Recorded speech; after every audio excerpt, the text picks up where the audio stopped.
পৃথিবীতে সবচেয়ে বড় যে ধর্মযুদ্ধ হবে সেটা হলো গাজওয়াতুল হিন্দ, যা ভারতবর্ষে হিন্দুদের সাথে মুসলমানদের ধর্মযুদ্ধ। এই যুদ্ধে নিশ্চিতভাবে মুসলমানদের বিজয় হবে, আর এই ভবিষ্যৎবাণী করেছিলেন স্বয়ং রাসূলে পাক সাল্লাল্লাহু আলাইহি ওয়াসাল্লাম।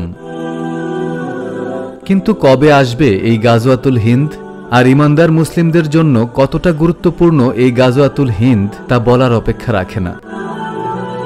গাজওয়া শব্দের অর্থ হল অভিযান, আর হিন্দ হল স্থানের নাম।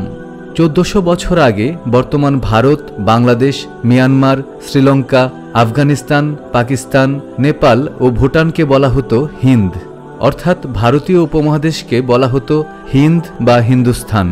পবিত্র হাদিসে গাজওয়াতুল হিন্দ সম্পর্কে বলা হয়েছে, এটি হবে কাফের বা মুশরিকদের সাথে মুসলমানদের পৃথিবীর ভিতর বৃহত্তর যুদ্ধ।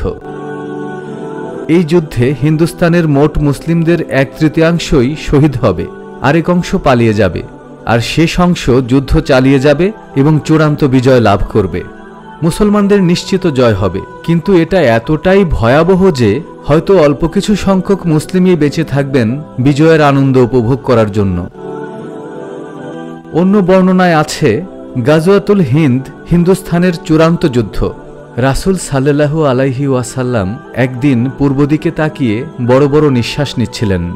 এমন সময় এক সাহাবী রাসূল সাল্লাল্লাহু আলাইহি ওয়াসাল্লামকে জিজ্ঞেস করলেন, ইয়া রাসূলুল্লাহ, আপনি এমন করছেন কেন? রাসূল সাল্লাল্লাহু আলাইহি ওয়াসাল্লাম বললেন, আমি পূর্ব দিকে বিজয়ের গন্ধ পাচ্ছি।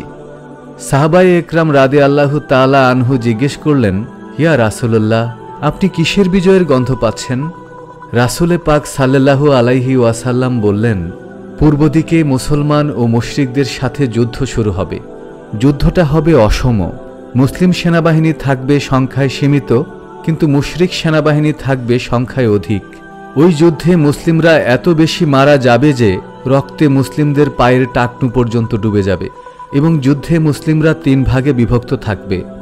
এক ভাগ বিশাল মুশরিক বাহিনী দেখে ভয়ে পালিয়ে যাবে, তারাই হলো জাহান্নামী। আরেক ভাগ সবাই যুদ্ধে শহীদ হবেন।